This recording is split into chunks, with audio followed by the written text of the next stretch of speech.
iam ali com Jesus para ali marcar a sua agenda para estar pregando.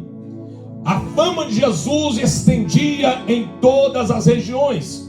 Jesus, ele nasce em Belém, cresce em Nazaré e começa seu ministério em Cafarnaum.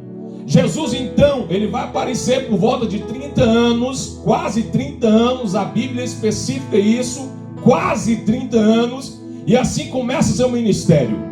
Jesus, então, ele vai sair pregando, ministrando, curando, estabelecendo o reino de Deus no coração das pessoas.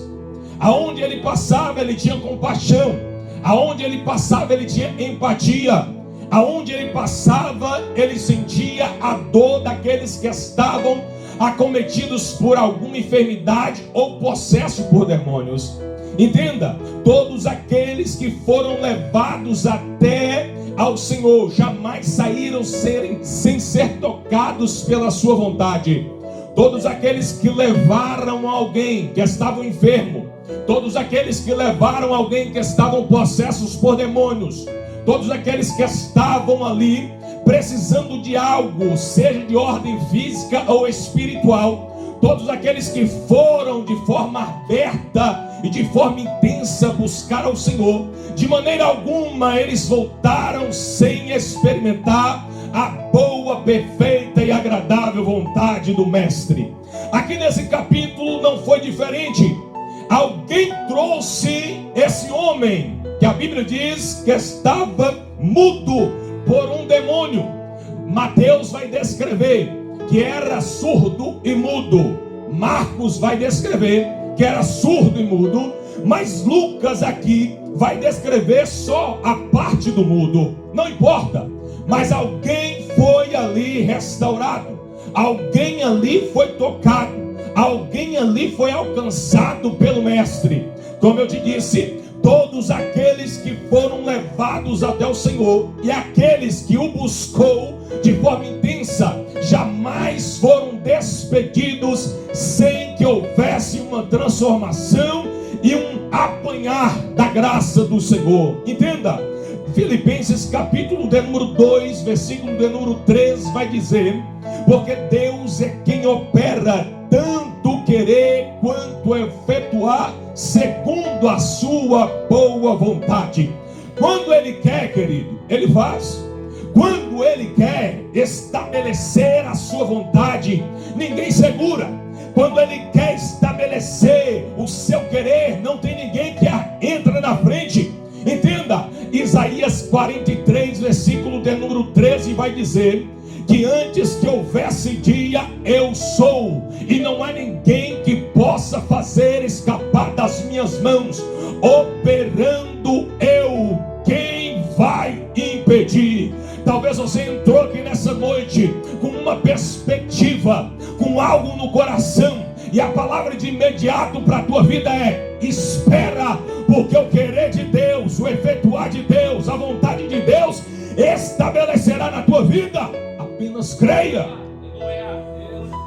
Aquele homem, ele chega, alguém trouxe, alguém levou. Jesus estava nas proximidades da Galileia e Jesus está ali. Levaram um homem mudo, e naquele momento houve-se um milagre. Houve-se a manifestação do Todo-Poderoso na vida daquele homem. A glória de Deus foi estabelecida. O milagre foi concretizado naquele momento. Aquele mudo ou surdo, independente se era mudo ou surdo, mas ele foi alcançado, ele foi curado. E quando ele é curado, aqueles que estavam em volta, os discípulos, estavam em volta do Senhor. Tinha aqueles que estavam ali observando se Jesus ia cometer alguma falha, se Jesus ia cometer algum inequívoco, que eram os fariseus, aqueles doutores da lei, que estavam ali querendo pegar Jesus em alguma situação, querendo pegar Jesus em algum erro, mas eles não entendiam, eles não compreendiam que o próprio Deus estava caminhando na terra, que o próprio Deus é quem estava ali estabelecendo o seu reino, estabelecendo o seu ministério, fazendo a vontade do Pai, fazendo a vontade e o querer do Pai, e ali fazendo a obra. Eles não entendiam que Cristo estava ali, o Messias que Isaías profetizou, que todo o Antigo Testamento falou, que todos os profetas menores falaram, que todos os patriarcas falaram, que todos os homens e mulheres de Deus no Antigo Testamento evidenciaram na pessoa de homens em simbologia que um dia ele viria. Eles não estavam acreditando, eles não estavam percebendo que o próprio Deus estava ali, que o Messias prometido estava no meio deles. Então, se eles não estavam entendendo, Jesus está curando, Jesus está manifestando o seu poder, eles então, com tanta inveja,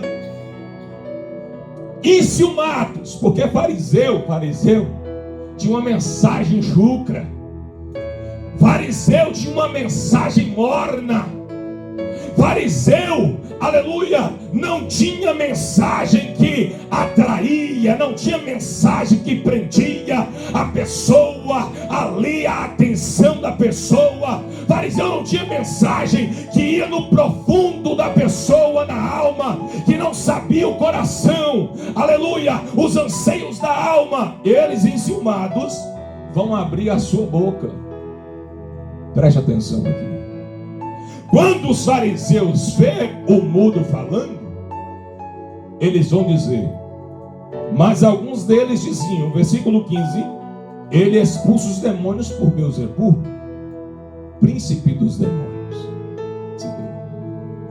Eles, enciumados, vão acusar, vão ali naquele momento dizer, isso aí, ele está expulsando, está agindo, está manifestando aí, porque é demônio. Entenda, a inveja e o ciúme fazem com que palavras irracionais saiam da nossa boca. Eles não estavam ouvindo o que estava falando, eles fecharam os olhos, o coração, para o que eles estavam vendo e presenciando naquele momento, e eles vão falar palavras que não têm racionalidade. Eles vão acusar Jesus de estar operando por Beelzebu, príncipe dos demônios. Isso que é para a nossa vida também, para o nosso labutar diário, para o nosso dia a dia. A inveja é algo terrível, o ciúme também. E quando isso está de forma intensa, as palavras saem, porque o que está no coração é o que fala a boca. Se o coração está cheio de ciúme, de inveja, o que vai sair da minha boca? Coisa ruim, coisa que não presta. E naquele momento, quando eles vão dizer que Jesus estava expulsando por Beelzebu, príncipe dos demônios, eu quero aqui falar a respeito também disso, em 2 Reis, capítulo de número 2, acerca de um homem chamado Eliseu, que agora está do lado de Elias profeta. Eliseu foi aquele que foi chamado para estar no lugar de Eliseu, mas Elias ainda não foi tomado. A Bíblia vai dizer que então Elias vai falar com Eliseu dizendo, ei, pede-me algo, o que quiseres que eu te faça. Quando Eliseu ouve aquela palavra, Eliseu vai dizer para Elias, falando, olha, eu quero porção dobrada do teu espírito. A Bíblia vai dizer que então aonde Elias ia, Eliseu estava junto. Elias ia para um lugar, Eliseu estava colado. Porque a palavra era, se tu me veres sendo levado, receberás. A Bíblia vai dizer que então Eliseu está na cola de Elias. Creio eu que Elias vinha para um lugar privado, Eliseu estava colado. A Bíblia vai dizer que certa hora, veio os carros de fogo, separaram os dois, e Elias foi tomado pelo redemoinho e levado ao céu, e a sua capa cai sobre Eliseu. A Bíblia vai dizer que então Eliseu é tomado pelo Espírito que estava em Elias. Naquele momento, Eliseu está indo, e ali está diante do Jordão. Ele pega a capa que estava sobre Elias, e agora é dele, e então bate sobre as águas partem no meio, e ele está indo para Betel. Entenda, Eliseu está indo para Betel, meus irmãos. A Bíblia vai dizer que Eliseu está indo, subindo para Betel, casa de Deus. Betel, casa de adoração. Betel, casa de oração. Eliseu está subindo. A Bíblia vai dizer que 42 jovens, a Bíblia não fala, provavelmente foi alguém que incitou esses 42 jovens a zombar de Eliseu. Pessoas invejosas, não satisfeitas com a capa de Elias que caía sobre Eliseu. A autoridade, alguém que estava invejoso, alguém que estava insatisfeito, alguém que estava enciumado. Mas por que ele? Por que ela? Ei, Deus escolhe quem quer, chama quem quer, abençoa quem quer, manifesta o seu poder para quem ele quer. 42 jovens, e lá tinha baixo, contralto, temor, tinha soprano dizendo: sobe calvo. Eliseu era calvo, era careca, creio que era mais careca do que eu. E então eles fizeram um coro dizendo: sobe calvo, sobe careca, sobe calvo, sobe careca, sobe calvo, sobe careca. A Bíblia vai dizer que Elias estenda a mão e amaldiçoa os 42 jovens que estavam zombando, que estavam julgando, que estavam criticando a ele. E a Bíblia vai dizer que duas ursas saem dali e come os 42 jovens. O que eu quero dizer aqui com isso é que a inveja é algo que não é bom. Se Deus deu para alguém, acabou. Se Deus deu para fulano, é para fulano. O seu tempo ainda vai chegar. Se Deus abençoou Cicrano, amém, glorifica, se alegra. Mas não vai dizer: ah, ela não merecia, ele não merecia, não era o tempo dele. Ah, não, ele fez alguma coisa, fez aquilo outro. Não, o Todo-Poderoso, o Criador de todas as coisas, ele está de olho em cada detalhe. Ele não erra. Ele não erra. E aqueles fariseus invejosos falou: epa, ele está fazendo isso por poder de Beelzebul, de demônios. E entenda, em João capítulo de número 8, versículo 48, também eles vão acusar Jesus de estar ali operando, falando acerca de demônios. Quando no capítulo 8 de João, versículo de número 48, eles vão dizer: pois os judeus e disseram-lhe: não dizemos nós bem que é samaritano e que tem demônio? Eles estavam invejosos ao extremo. Primeiro, eles vão dizer que Jesus era samaritano. O que era samaritano? Não era um judeu nato, um judeu raiz. Era mistura. Eram misturados, judeu com outra raça, samaritanos. E eles vão dizer que Jesus era um samaritano. Estavam então falando como demônio, pelo demônio.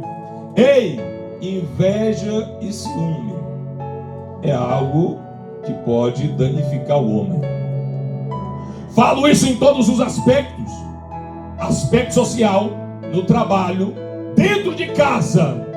Isso é um perigo.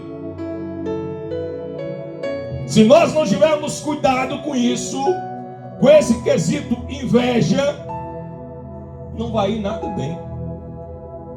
É o oi grande, é se olhar. Deixa, é dele, é dela. Não sinta inveja, não apavora. Deus tem um tempo determinado para todas as coisas. Deixa cada um trilhar o seu caminho. Eu falo no seu tempo. Você tem um tempo, você tem um tempo, você tem um tempo. O seu tempo não é o do segundo. Eu não posso olhar para o pastor Zé e falar assim: não seria eu? Não. Cada um tem seu tempo. E eu tenho que ficar na minha esperando o meu. Eu não posso olhar com olhar de inveja, com ciúme, porque Deus está de olho, observando tudo. Não tem como passar Deus para trás, querido. Não tem como. Se eu estou na profundeza do mar, lá está Ele. Se eu estou dentro de uma caverna, lá está Ele. Se eu estiver no mais alto, lá está Ele. Não tem como alguém frustrar os planos de Deus, o operar de Deus, a manifestação do Todo-Poderoso. Apenas creia. Não há inveja, não há olho gordo, não há olho grande que vai impedir o operar de Deus na sua vida. Talvez você está olhando: mas a fulano está com olho grande, está com inveja. Problema dela, problema dele. Deus está operando, Deus está manifestando. O olho gordo dele não vai pegar, a inveja dela não vai pegar. Apenas siga o seu tempo. Quer ser abençoado? Pare com a inveja. Pare com o ciúme obsessivo. E eles vão ali falar que Jesus estava expulsando demônios por Beelzebul, o príncipe dos demônios. E ali outros tentando, querendo pegar ele alguma coisa, dizendo: nos mostra um sinal. Qual sinal mais que eles queriam? Ali estava vendo um surdo ouvir, um mudo falar. Que sinal mais esses homens queriam? Sendo que Deus estava ali manifestando o seu poder. Tem muitos nessa época desse jeito. Dai-me o sinal, dai-me o sinal, dai-me. Que mais sinal você quer, hein? Que mais sinal você deseja? Está aqui o sinal que Ele é o Todo-Poderoso, a raiz de Jessé, a estrela de Davi, o sol da justiça, o grandão da Galileia. Que mais sinal você quer?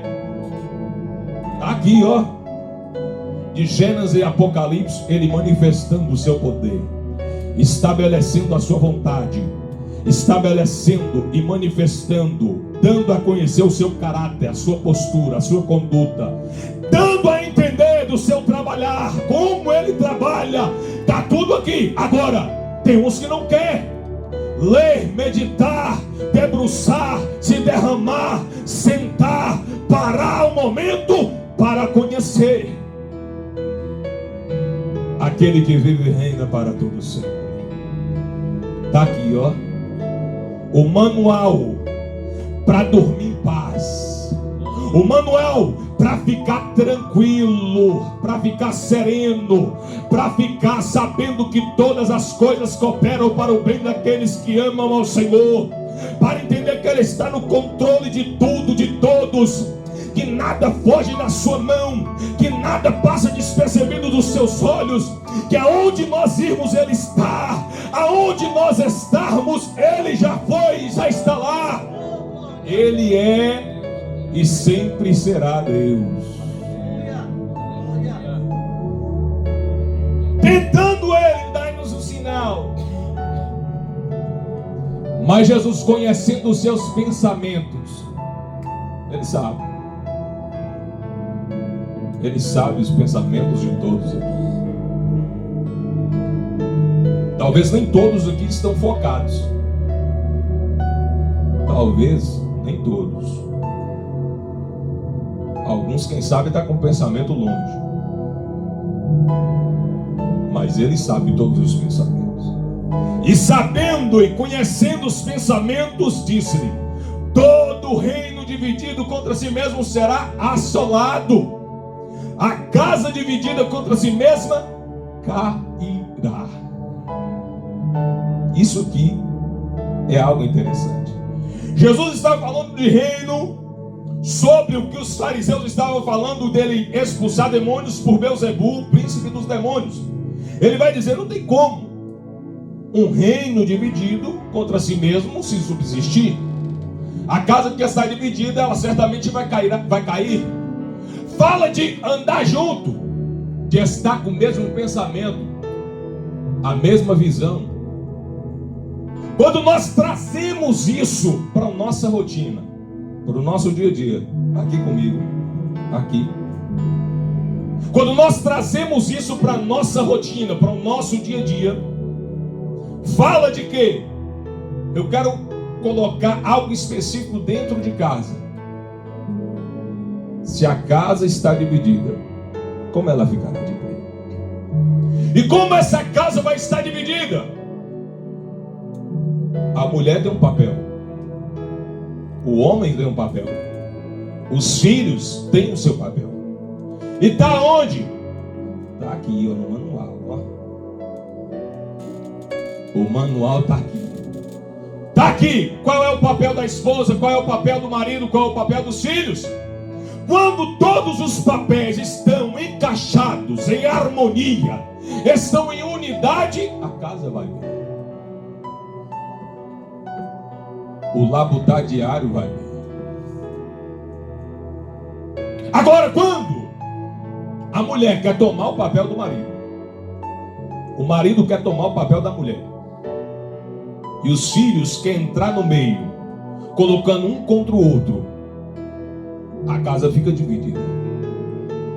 E como essa casa vai permanecer de pé nesse alvoroço, onde não tem unidade, onde não tem harmonia, onde não tem a mesma visão, a mesma condução? Como essa casa vai permanecer de pé se está desse jeito?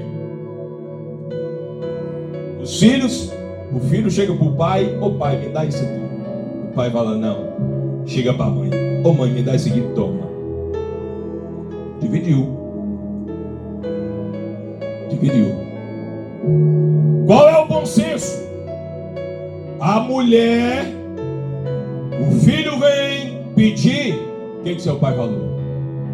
Não, então é não. Não tem como dois andar juntos se não estiver com o mesmo pensamento.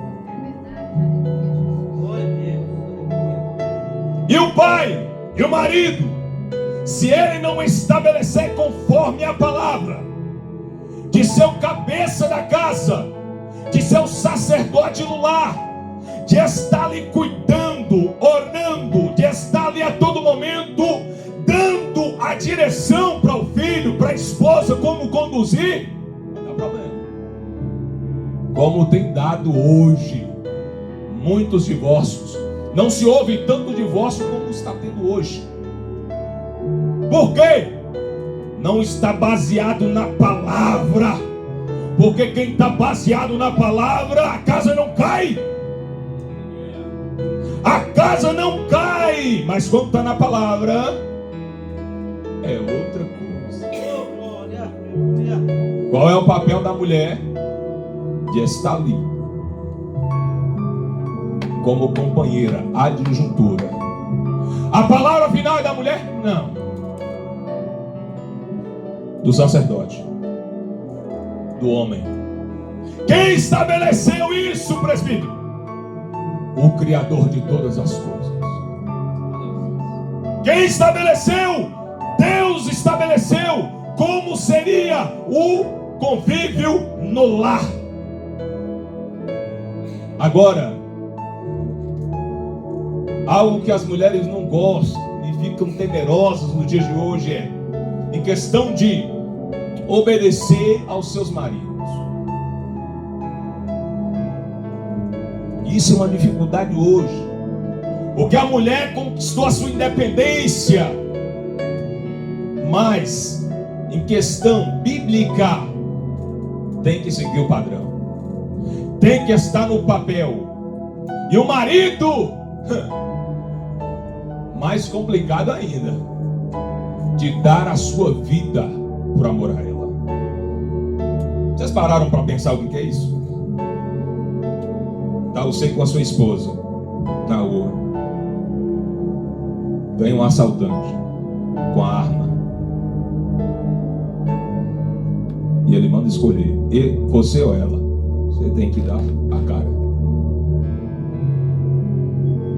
dar a sua vida por ela, como Cristo deu à igreja e amou a ela.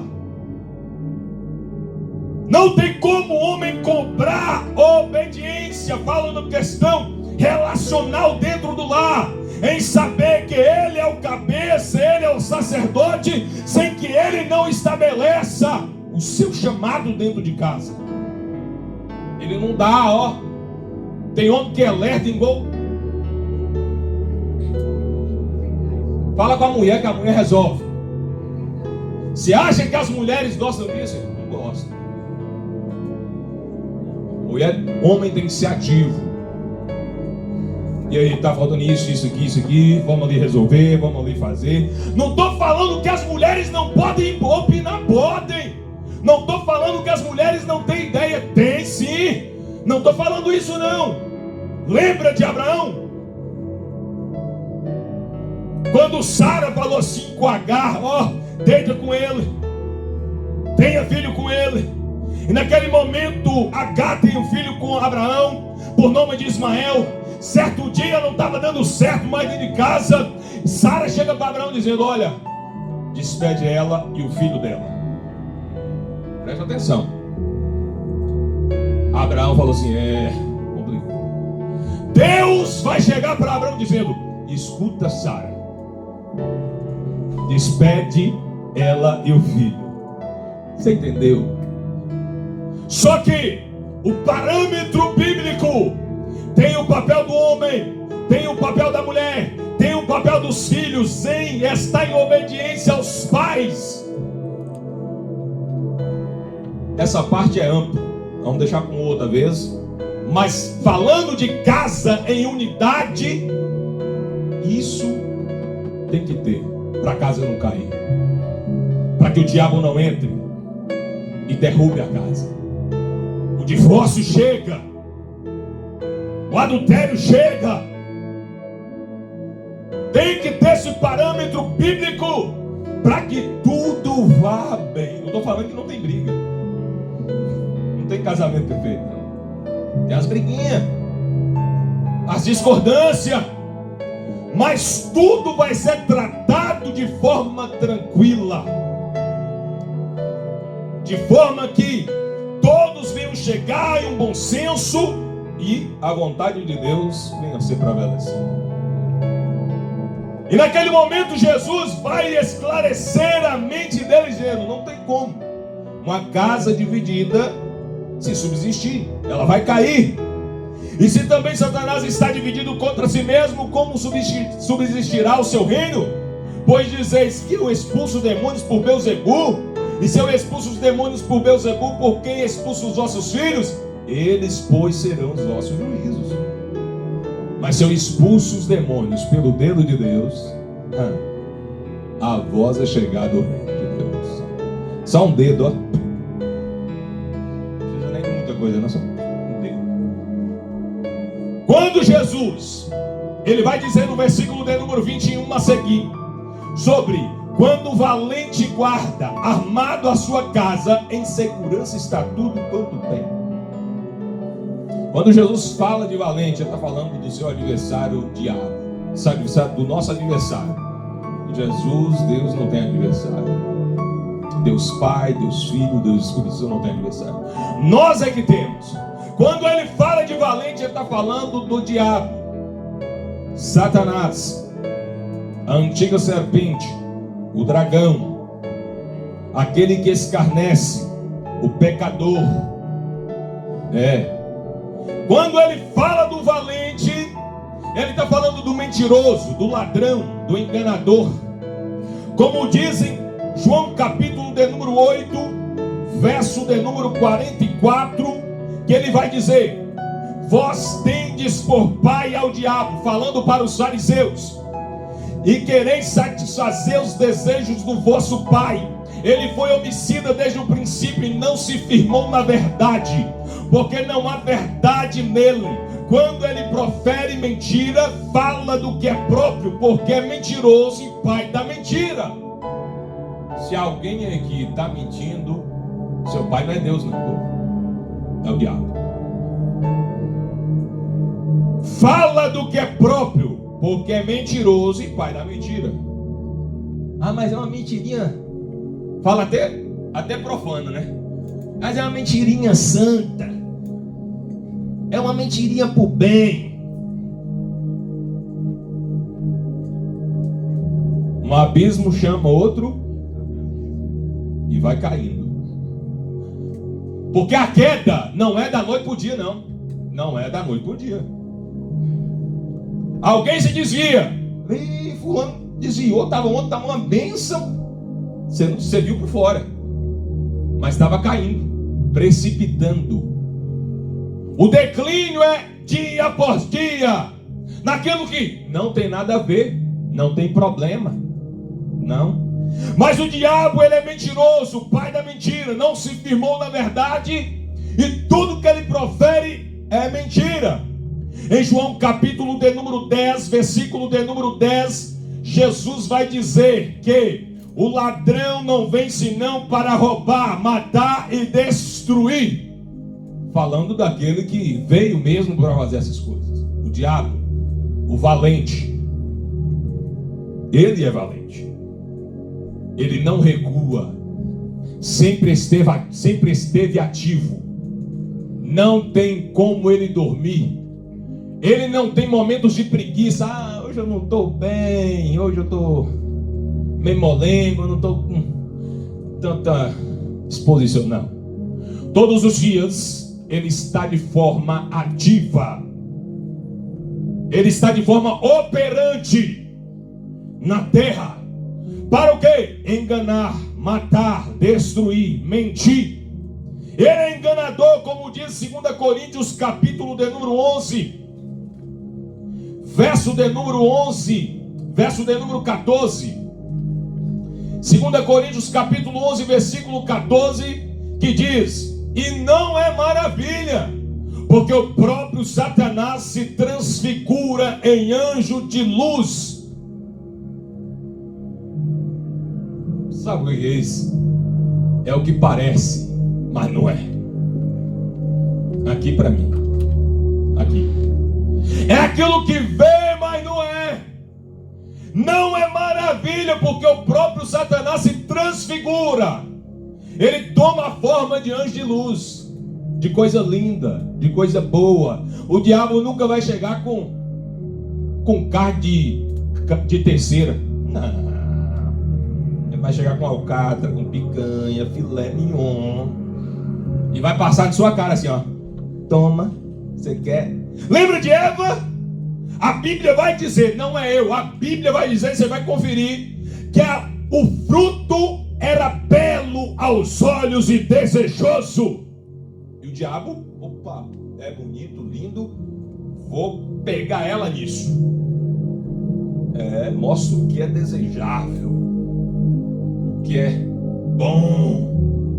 Ele nunca vai oferecer aquilo que não presta. Lembra quando ele foi tentar Jesus? O que ele ofereceu para Jesus?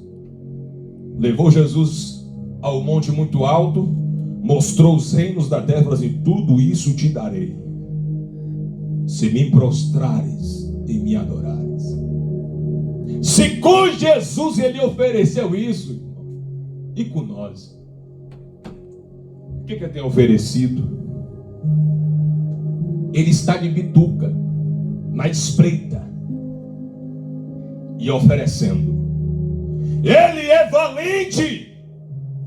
A todo tempo ele está de forma sagaz, querendo tragar, querendo destruir.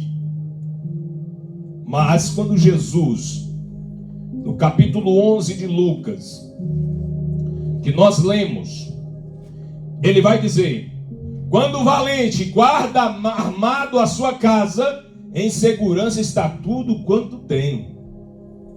Mas, sobrevindo outro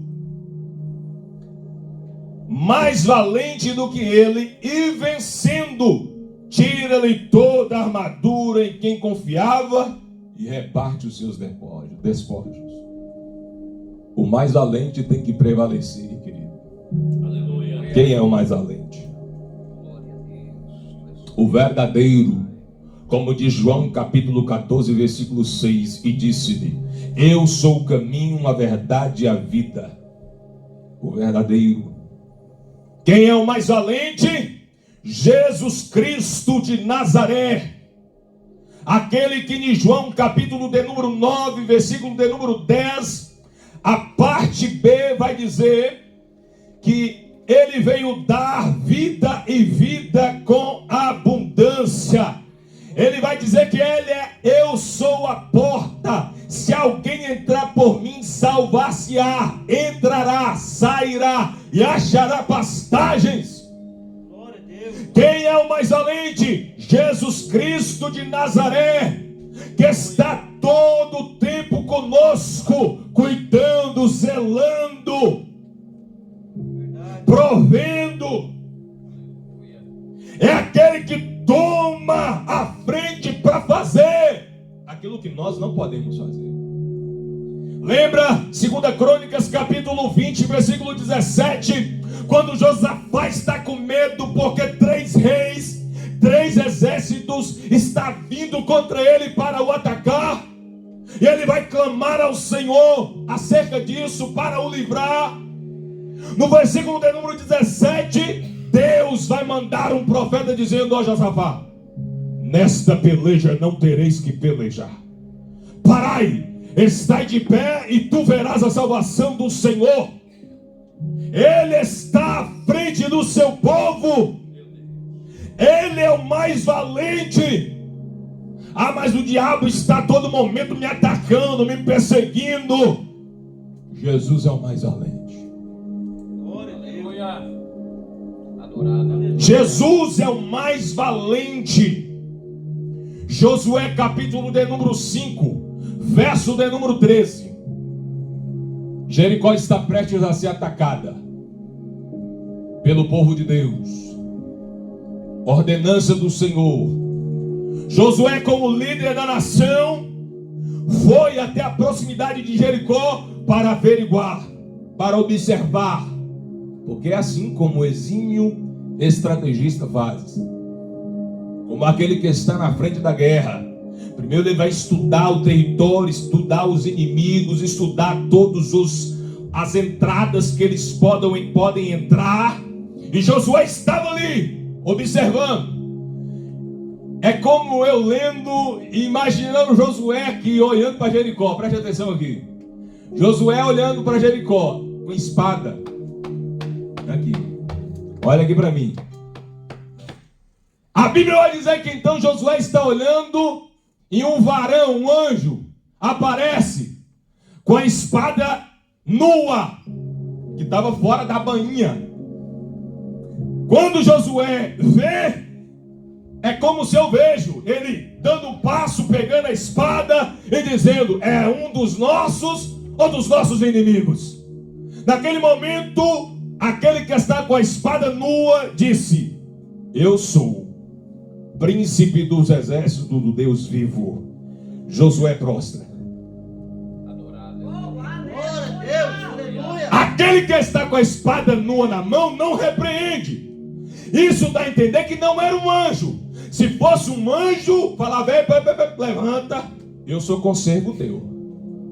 Mas ele não repreendeu. A palavra que sai da boca daquele príncipe foi: tira as sandálias dos pés, porque o lugar onde tu pisas é lugar santo. O que isso quer dizer? Ele é o mais valente. Ele está com a espada nua. Ele está na frente, quebrando barreiras, quebrando grilhões, derrubando cadeias, quebrando arcos. Ele está na frente, porque ninguém pode surpreender Ele. Ele é o mesmo de ontem, de hoje, será eternamente. Aleluia! E por que tanto medo?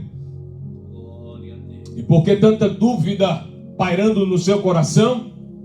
Aleluia! Sendo que o Todo-Poderoso está te observando. Apenas humilha diante dele. Apenas prostra diante dele. Porque tu vai ver a ação do mais valente na tua vida. Apenas creia. Apenas creia. Quando eu falo do mais valente, a Bíblia vai dizer no capítulo 8 de Lucas, verso de número 35, de um homem possesso por demônios, numa cidade chamada Gadara. Ele estava colocando medo nos policiais da cidade, quebrando tudo no pau. Os fariseus não tinham como conter ele. Os fariseus eram fracos, não tinha como ele expulsar nada dele.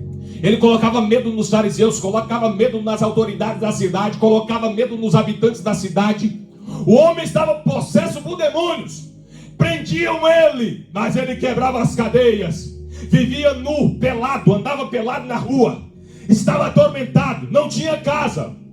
Tinha, mas não ficava nela. Mas vivia nos sepulcros, quem sabe comendo carne ou defuntos ali. A Bíblia vai dizer que Jesus, ele vai para Gadara.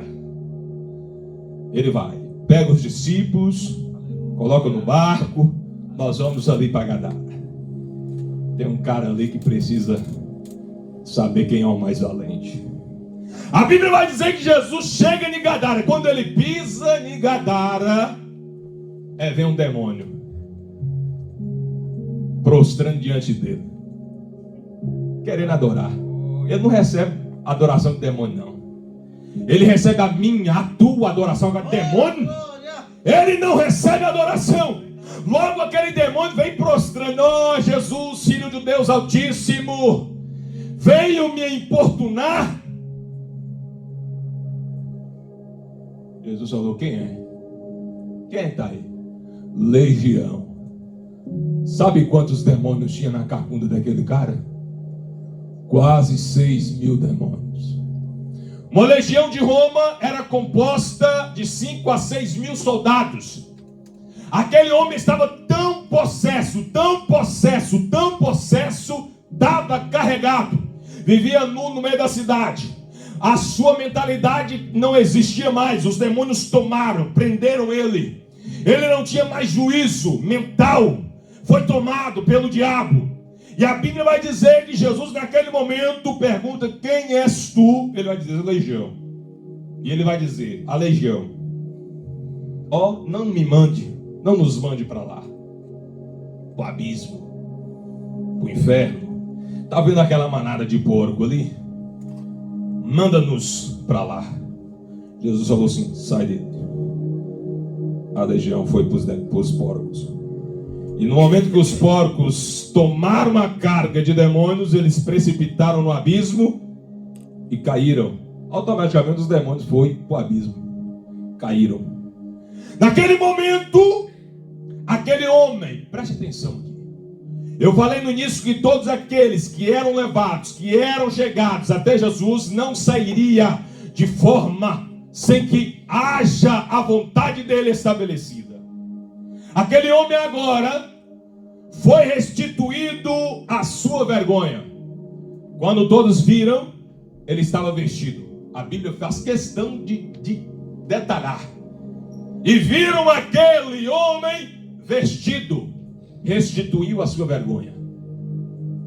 Andava nu, que o diabo faz isso aí. Faz dessa forma. Deixa a pessoa sem vergonha. Sem vergonha. O que é uma pessoa com vergonha? Tem pudor. Veste bem, sem mostrar o que não é devido mostrar. O diabo faz isso. E aquele homem foi achado vestido aos pés de Jesus, restituído a sua vergonha. Naquele momento, aquele homem foi achado em perfeito juízo, sanidade mental. Estavam conversando, conhecendo, sabendo, observando. Ele mesmo, por conta própria. Restituição do juízo. A terceira coisa que Jesus ali manifestou e operou foi a restituição da vida social. Ele estava sentado aos pés de Jesus. Sentado. Aquele homem não sentava. Ele vivia atormentado, para lá e para cá. Para lá e para cá. Foi restituído a sua vida social. E naquele momento, ele chegou diante de Jesus falando assim: deixa eu ir com o Senhor. Jesus olhou para ele e falou assim: olha, fique aqui, vai até a sua casa, conte, espalhe a grandeza que Deus fez na tua vida. Foi o que Jesus falou para aquele homem. Eu estou falando do mais valente.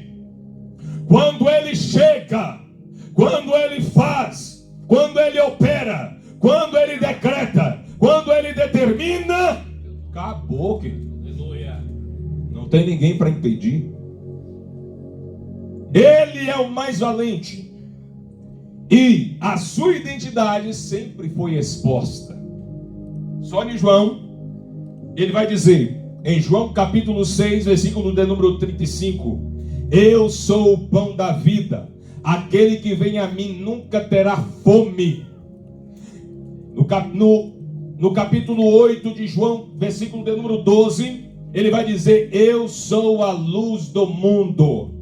No capítulo 10 de João, verso de número 7 e 9, ele vai dizer, eu sou a porta das ovelhas. No capítulo 10 de João, versículo de número 11 e 14, ele vai dizer, eu sou o bom pastor. No capítulo de número 11 de João, versículo de número 25, ele vai dizer, eu sou a ressurreição na vida. Aquele que, porventura, morrer, eu o ressuscitarei. Ainda que esteja morto, viverá. Ele é a ressurreição e a vida. No capítulo de número 14 de João, versículo 6, como eu havia falado, ele disse, eu sou o caminho, a verdade e a vida. No capítulo 15 de João, versículo 1 e 5 ao 5, ele vai dizer que ele é a videira verdadeira. A sua pessoa, a sua identidade sempre foi exposta na Escritura.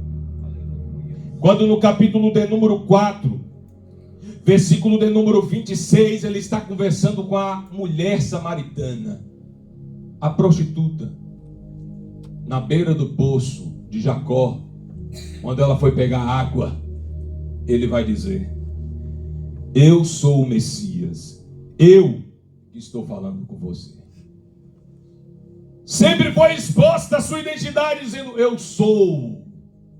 Quando Moisés olhou para a sarça que ardia e não queimava, tinha fogo nela, mas não consumia, ele perguntou, mas como eu vou falar para o faraó quem me viu? O Deus Todo-Poderoso vai dizer para ele, fala que quem te enviou foi o eu sou. O eu sou. No capítulo de número 8 de João, no verso de número 58, João capítulo de número 8, verso de número 58, quando os fariseus estão questionando a sua vontade, o seu poder, a sua identidade, então Jesus chegou no versículo de número 58, ele vai dizer, em verdade vos digo, que antes que Abraão existisse, eu sou. O que é isso? Eu sou o que sou. Eu sou a água, eu sou o pão, eu sou isso, eu sou aquilo. Fala da soberania, do poder, da autoridade. Fala da grandeza desse Deus Todo-Poderoso. Bendito é o teu nome. E é o que eu estou falando aqui. O mais valente. Se coloque sobre os seus pés. Glória a Deus. Aleluia. Cadê o fundo? Aleluia. Oh, glória a Deus. Aleluia, Senhor. Feche os seus olhos. Você consegue?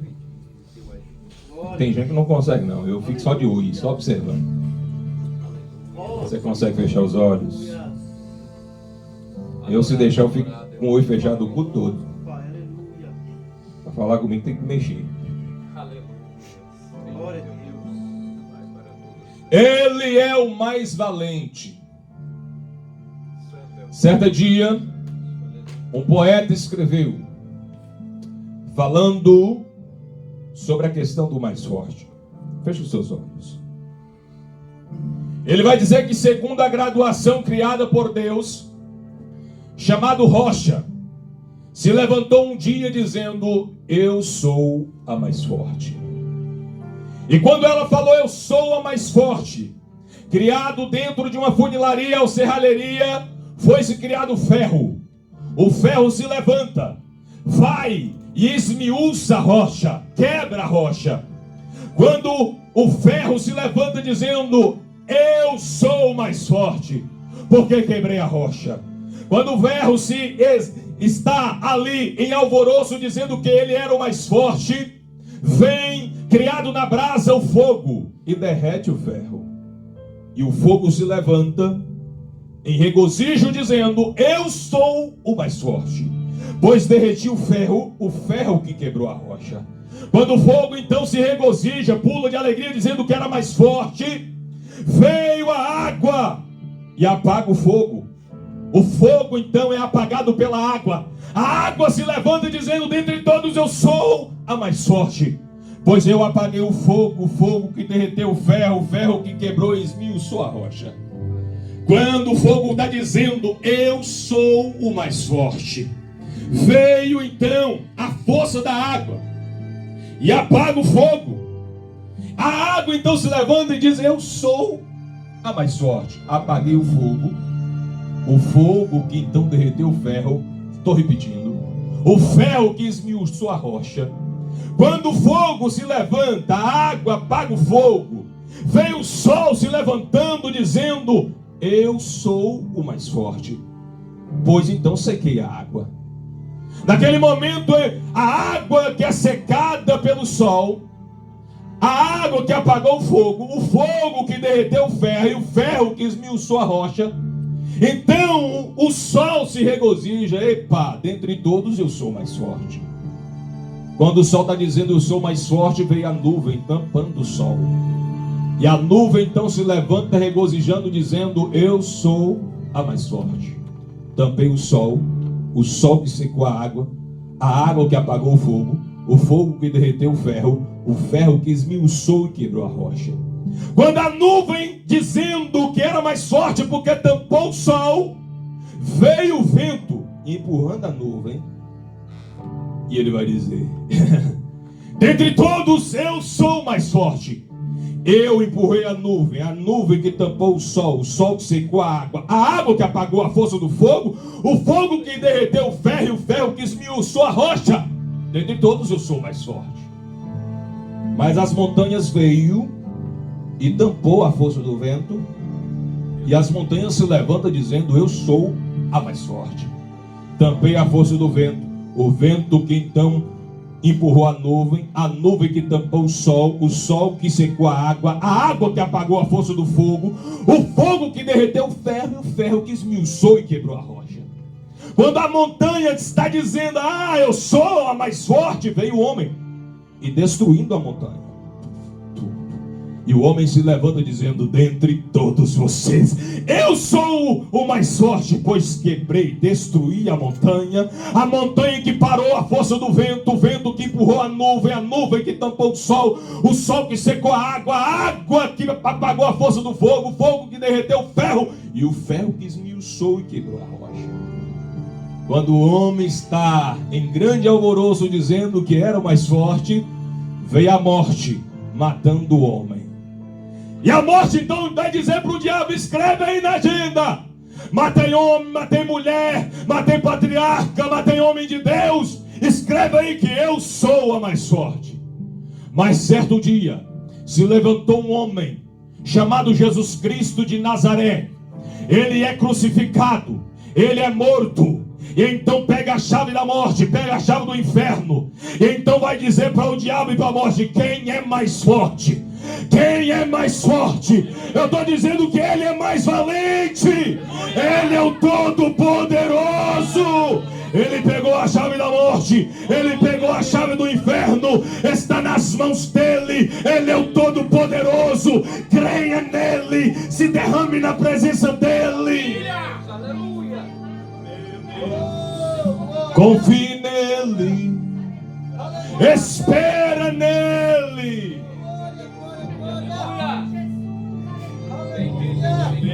Eu quero que você saia daqui dessa noite pulando de alegria, porque o mais valente, Ele é o Senhor, Ele é o poderoso, Ele é o leão da tribo de Judá.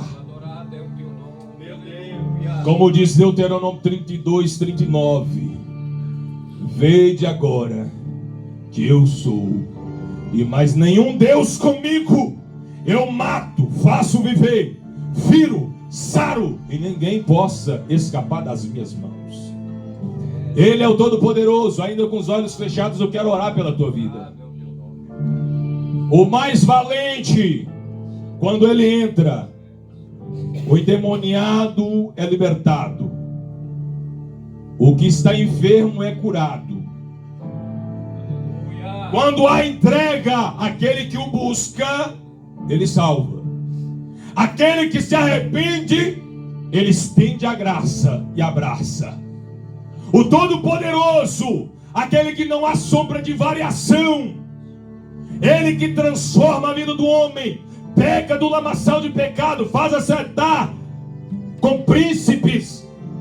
Esse é o mais valente. Anseiamos por Ele todos os dias. Você que está aqui nessa noite, se derrama na presença dEle, sem economia. Apenas se derrame. Pai, graças nós te damos, Senhor. Obrigado pela tua palavra, pois ela é digna de toda aceitação. É ela que nos renova, restaura, traz-nos paz, alegria, faz-nos ter uma nova perspectiva, nos orienta a cada dia nessa terra, faz-nos atraçar em verdes pastos, a caminhos tranquilos ela nos leva, pois tu és o nosso bom pastor. Jesus, toma o teu povo nas tuas mãos, aqueles que atentaram para a tua palavra nessa noite, aqueles que não dormiram, aqueles que não saíram aqui da presença do Senhor. Fala em pensamentos, toma em tuas mãos, vai manifestando o teu poder, a tua graça, cura, liberta, transforma. Atende, ó Deus, os pedidos, o clamor. Ó Deus, vai colhendo as lágrimas, atende as orações, as súplicas. Estabeleça a tua vontade, ó Pai, na vida do teu povo, da tua igreja, da tua noiva. Atende os anseios da alma deste homem, dessa mulher, desse jovem. Ó Jesus, nós te rendemos graças. Muito obrigado, Senhor, por tudo. É o que nós te pedimos e te agradecemos. Amém e amém. Aplauda o Senhor Jesus por tudo. Deus abençoe os irmãos. Esta foi a palavra que Deus colocou no meu coração. Espero que você se atentou a ela, come ela, mastigue ela, volta de novo comendo ela. Nós não somos bode não, que remói, né? Mas a palavra deve ser remoída. Volta e come.